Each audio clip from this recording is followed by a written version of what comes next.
Virginia, what did you say art is? What art? Yeah, what is art? It's pictures. Pictures, okay. And LaToya, you had your hand up. Something creative. Creative. And Lorraine? Exploration Exploration of what? of self and mind. Whose self? Oneself. It's like sharing complex thoughts or ideas visually.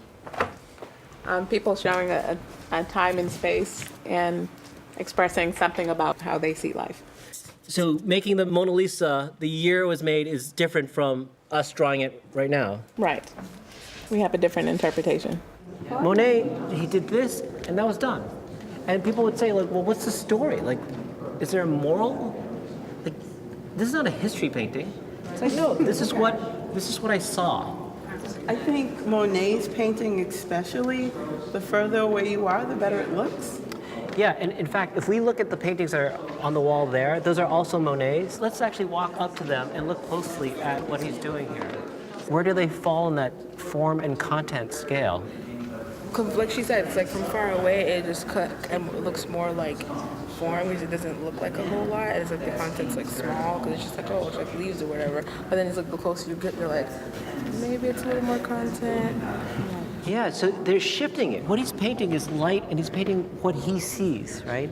So he's edging towards form. And so pretty much everyone I know went to college. And that's actually one of the questions I ask when I interview people. You know, do you know anyone who's gone to college? And they'll often say, well, my pastor, or my cousin, or my uncle. And so sometimes it's hard for us to realize, like, the standard, college level, whatever that means, it can feel impenetrable, I think, to people. Sometimes it's a frame that I made an intentional decision to try to make sure that my daughters had a different life than I had. And attached to that was this reward that if I could turn out some really normal, amazing adults into this world with the little I have, I could re-guide myself and hit a reset on everything that was painful and traumatic to me, you know, as a younger woman, and really, you know, I'd go out and get the life that I thought that I deserved but never had. We take seriously the dictum of the great medieval philosopher Thomas Aquinas: first, seek to understand. Which means not just to read it, but to really understand what motivates this, how does this argument fit together, to try to give it its best reading. This is Glaucon's main argument, that it is natural in us to want our own advantage and not to be so concerned about the advantages of others. He's fundamentally saying that we are self-interested. So how does that interpret into social justice movements of today? What made you think that there was a relationship there? I started to think about the Occupy movement. Okay. And how it originally started out with, from my perspective, that, you know, we're all suffering under this administration. But then it became, you know, this movement for young white college liberals, and it became more about what they were dealing with. So the Occupy movements that took place in communities of color did not get as much press. That the people who were most oppressed by a lot of these policies were then, you know, moved out the side when it became about self-interest of how do we decrease our tuition rates. It's becoming more apparent that we're not in a post-racial America, especially when it comes to land and food access, basic needs. We are planning to go into the city of Boston and occupy land for a women's farm because we believe it's that important. Everybody has dreams and aspirations. And I guess the difference maker is being able to have the tools or the opportunity to make those dreams happen.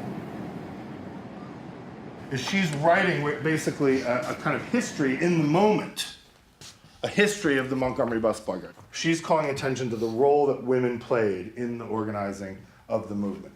Was there a reason why Rosa Parks was the spokesperson for the boycott as opposed to somebody else? Everybody loves Rosa Parks. Right. I mean, she's beautiful. But she also happens to be the right shade of beautiful. Yeah. I raised my daughters successfully, and then they've become independent. I don't know how many years I have left, but I feel okay. So why not channel that into something positive? My living situation is basically I rent that room, and it's about the size of a postage stamp. There's a deeply personal dimension to the way that he loves history. And he understands that history is something that you pass on and that you inherit. And he sees himself as both having an inheritance and also as someone who needs to give one. For a child of color, the history that's taught in school and your family's history aren't always consistent. I can remember as a young person reading about the Civil War, and it said that Indians didn't do much, and black people were basically relegated to digging ditches. Why would I want to contribute to something that really wasn't respectful of me or my family? Something like civil rights is ongoing. I mean, obviously, the times we live in, you sometimes wonder if we've made any progress at all. But movements are evolutionary. I'm sorry, I don't necessarily believe that as you still have black men that are being killed and lynched with a gun, I don't know if we've come so far to say that we're in a better situation than we were in before. She's got a little true spirit of the philosopher in her, in that she really wants to make people uncomfortable. She wants to ask them a question that forces them to confront their own complacency, their own complicity in structures that they may think that they're not responsible for because they didn't set up. Carl has a different kind of approach, a more sort of evolutionary one, but they certainly share a true belief that justice is valuable, necessary, but also attainable. Like I said, you're always my hero, man. Thank you. There's so many smart people in these communities, and they just haven't had the chance to flourish. Carl, he could have 3 master's degrees. I mean, with the amount that he knows. 7 years ago, tonight, exactly, I ended up at a homeless shelter. Walking up the steps to go to that place was the hardest thing that I ever did. I was so ashamed. My father had passed away, but I knew he was in heaven, and I thought, Daddy, I'm sorry. And as I reached the top stairs, I heard 3 words in my head: kindness, generosity, and humility.